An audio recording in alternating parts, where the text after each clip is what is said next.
कुछ लोगों को आनंद सुख उस बात में भी आता है, अगर हम किसी की बुराई कर रहे हैं तो हमें बुराई करने में आनंद आता है। उनके मन में, उनके विचारों में, उनकी बुद्धि में, उनके चित्त में वैसे संस्कार गड़ गए हैं, वैसा मतलब स्वार्थ खड़ा हो गया है, तो उनको इस तरह आनंद आता है, वो सुख महसूस करते हैं।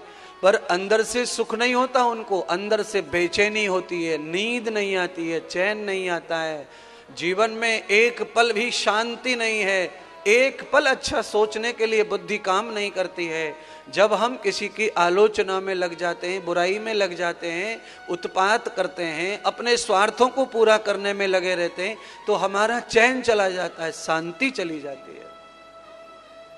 जितनी दुनिया मुझे सुन रही है, मैं सबको कह रहा हूं कि हमारा चैन शांति जिसमें चली जाए, वो कहना नहीं, वो बात में पड़ना नहीं, चैन मेरा बचे और दूसरे का भी ना जाए, मुझे शांति मिले और दूसरा भी शांति में रहे, ऐसा व्यवहार मेरी जीवन से हो, मेरी ऐसा व्यवहार मैं करूं, मेरे जीवन में ऐसी संस्कृति मेरे शरीर में से बाहर आए जो मुझे भी शांत करे और दूसरों को भी शांति करे। कौन कहते हैं? संत महात्मा ये भी कहते हैं। कौन से संत कहते हैं फिर? ऐसी वाणी बोलिए मन का आपा होए, औरन को शीतल करे आपहु शीतल। अब ये भी संत कह के गए। पहले संत ने कहा कि ऐसा बोलो जिसमें अच्छा हो, दूसरा ऐसा कहो जिसमें शांति हो जाए, सर्वत्र शांति हो जाए,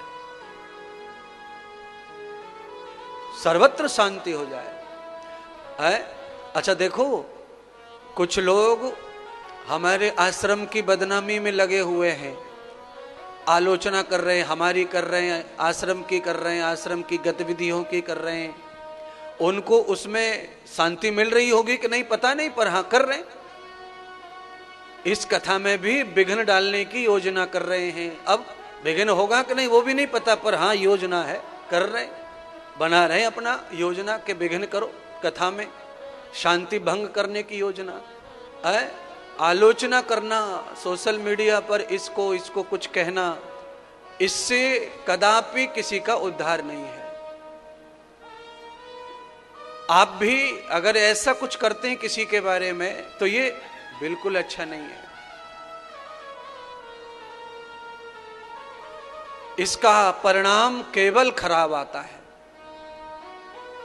अच्छा, सब तरह की दुनिया है, इतना विशाल परिवार है लाखों लोगों का, उसमें समय आने पर, परिस्थिति बदलने पर, बुद्धि बदलने पर, विचार बदलने पर आदमी कौन से भी एंगल से सोच सकता है, कुछ भी कह सकता है, उसका अपना जीवन है, कैसी बात का कैसा अर्थ कोई लेता है।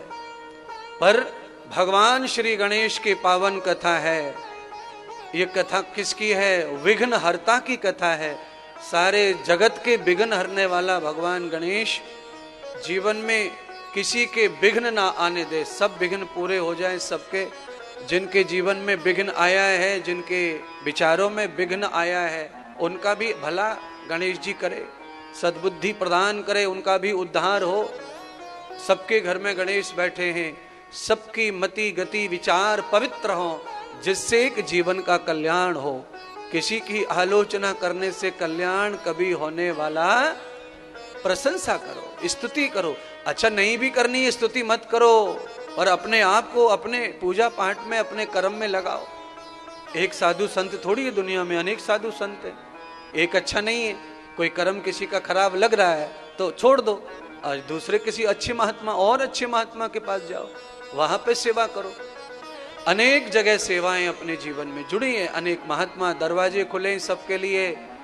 पर जरूरी ये नहीं होता है कि कब किस में कहाँ कोई बुराई ढूंढ ले, कब कहाँ किस में कोई बुराई दिख जाए। जीवन है, चलते चलते अनेक अच्छाइयाँ आती हैं, अनेक बुराइयाँ भी आती हैं, पर बुराइयों को सुधारना, अच्छाइयों को अपनाना हमारे जीवन का लक्ष्य होना चाहिए। और जो व्याख्यान में कहा जाता है वही यहाँ आचरण भी किया जाता है। जितना है उतना गलतियां देखो, सुधारो और उनको छोड़ते जाओ। और अच्छी चीजों को अपनाते जाओ। अगर लगता है कि इन गलतियों से बुरा होगा तो इन गलतियों का त्याग करते चले जाओ।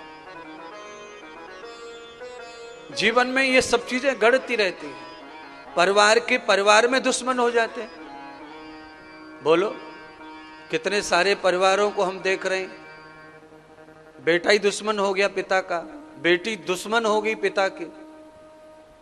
अब बेटी बेटा तो पेट में से निकलते, समय आने पर ही कैसे दुश्मन हो जाएंगे, कौन सोच सकता है। नहीं, फिर भी